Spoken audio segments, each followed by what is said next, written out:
அந்த பெண்மலையை விட்டு பிள்ளைகிட்ட சூர்யா அந்த முகக்கேடயத்தை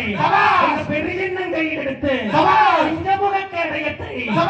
சின்னண்ணன் கையில் எடுத்து சித்தோட்டம் குதிரை மீது சித்தோட்டம் குதிரை மீது ஏறினாரே எங்கண்ண